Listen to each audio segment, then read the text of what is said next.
The short foot exercise is the single best exercise if you're a runner who is looking to get stronger. Where does it start? It starts with our core.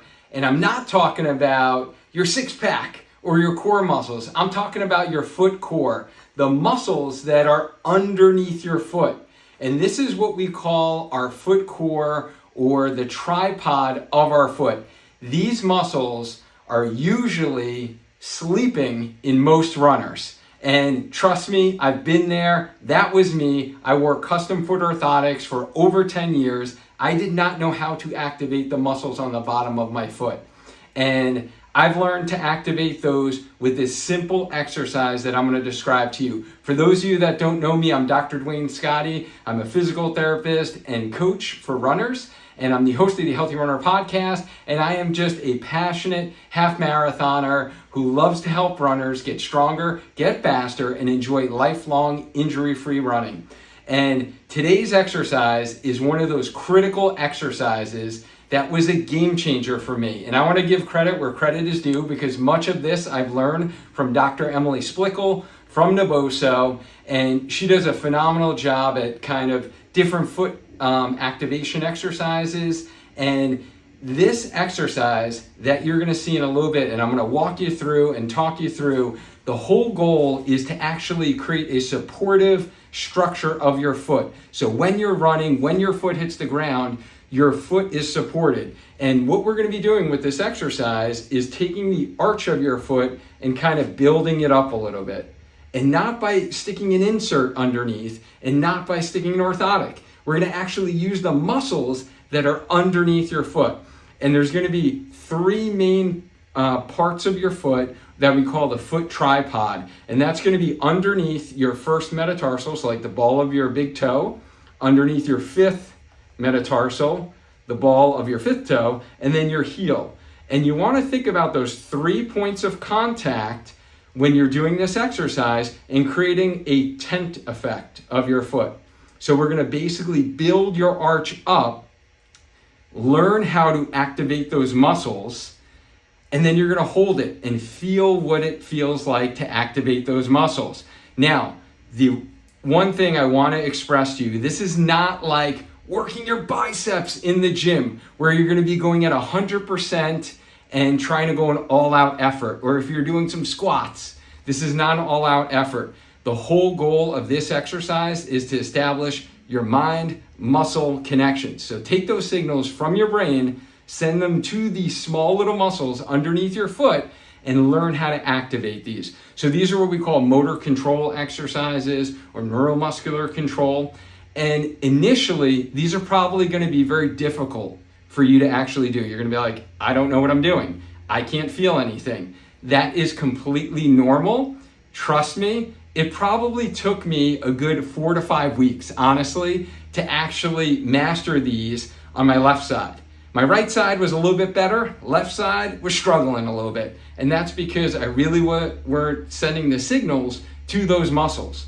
So practice, have some patience, have some grace with yourself, just like with our runs, and you will get these exercises, because trust me, if I could do it, you can do it as well. The reason these muscles are so important for you as a runner is because we want a strong, stable foot when you're running. And the other point I want to make is this is usually a big risk factor for many runners who are struggling with common foot and ankle injuries such as plantar fasciitis, posterior tibial tendonitis, pain on the inside of your ankle, or even if you're a chronic ankle sprainer and you're always rolling your ankle. We need to strengthen your ankle muscles, but you need to start with your deep foot muscles first. And that's going to actually improve your stability.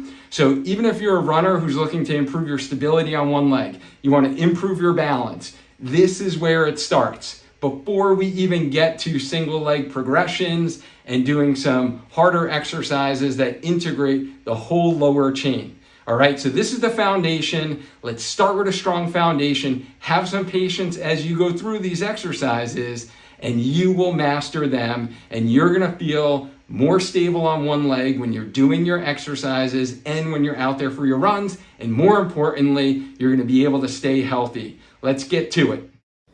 All right, let's begin this exercise by standing up.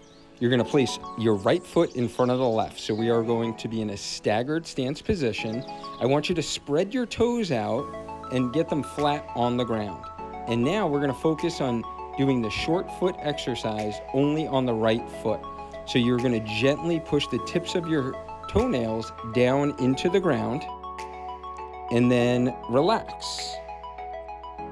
When you do this, I want you to contract those muscles and we should see your arch raise up. Try to hold 5 seconds and now relax. We're going to do it again. We're going to gently push down, hold 5 seconds and relax and contract and relax and one more.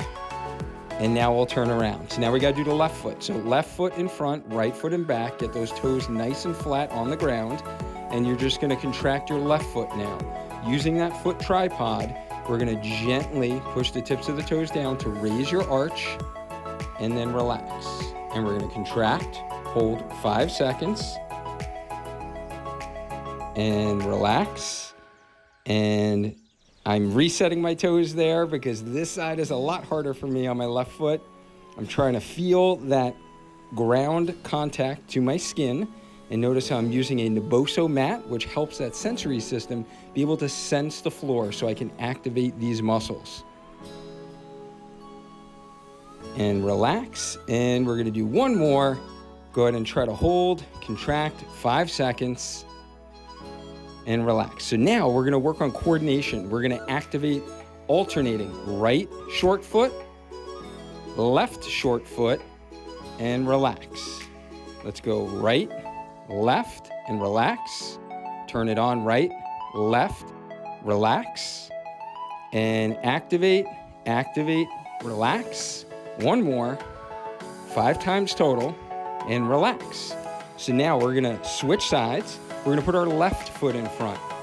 And this time we're going to activate left foot first, right foot, and relax. Now, when you do these activations, make sure that they're only 25% of a muscle contraction. So it's a subtle contraction. You're not really kind of gripping down to the floor nice and hard. You do not want to curl your toes. You just want to see that arch raise up. So activate, relax. And left, right, relax. So now, third, last progression here, we're going to activate both at the same time. So put right foot in front of the left, and we're going to activate right, left at the same time. Relax. Activate both at the same time, and relax. And we're coordinating these muscles now on both feet, and relax. Make sure your knees are slightly bent when you do this. And relax. And one more.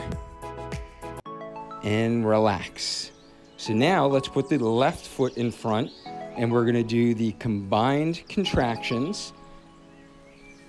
Good. The side's usually a little bit harder. And make sure you have some grace with yourself as you're doing these. These take time to master. We're really establishing those brain to muscle connections. And activate and relax. Good. We're going to activate left and right foot same time. You can see my arch raise up a little bit and relax. So we're trying to hold this, ideally 5 seconds, 5 times total. And now you're done, ready for your run.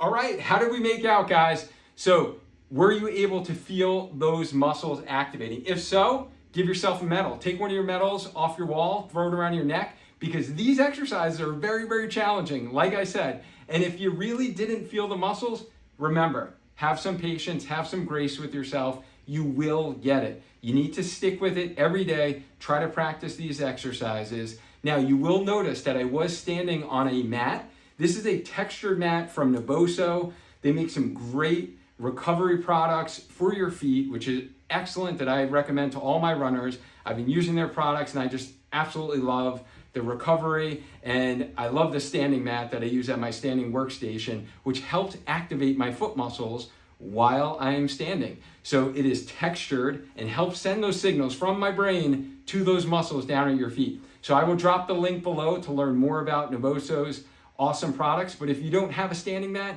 you definitely want to do this exercise like on a hardwood floor. You don't want to do it on a thick carpet, because then you actually can't send those signals from the brain to those foot muscles. So now let's just review the series. You're gonna make sure you're starting out with doing the right side first. You're gonna put your right foot in front of the left, hold 5 seconds, and then you're gonna repeat that 5 times, and then you're gonna do the left foot. Hold 5 seconds with the left foot in front. And then we're gonna work on coordination, and you're gonna work on activating right side, left side, 5 times, and then you put your left foot in front, left side, right side, 5 times. And then the next progression is to actually activate both at the same time. So we're gonna actually activate both, turn it on, relax, turn it on, relax. And this is really important because this works the coordination, because think about it, when your foot hits the ground when you're running, it is super quick and your foot's off the ground. So we need to be able to activate these muscles really quick when we're running. So this is why we're working them and training in this fashion to be specific for how we need to activate them when we run. So if this exercise was helpful for you, please hit that like button just so we can help more runners. Stay healthy. And remember, if you do these, I want you to do them before every single run. So I'm going barefoot before every single run. I'm making sure I activate my foot muscles. Maybe I'm doing a little rolling underneath my foot to kind of add that sensory stimulation, maybe loosen up the fascia. And if you do these on a daily basis, guys, it only takes a couple of minutes, then your foot health is gonna thank you. And if you're struggling with plantar fasciitis, posterior tib tendonitis, metatarsalgia, any of those ankle foot conditions, this is the foundation in what you need in order to get better. So follow this channel on wherever you're watching this video, on social media at Spark Healthy Runner, for more running exercises and running tips to get you stronger so you can run faster and enjoy lifelong injury-free running. As always, let's maintain a strong mind, a strong body, and let's just keep on running. Watch this next video to see the progressions of this short foot exercise specifically for runners.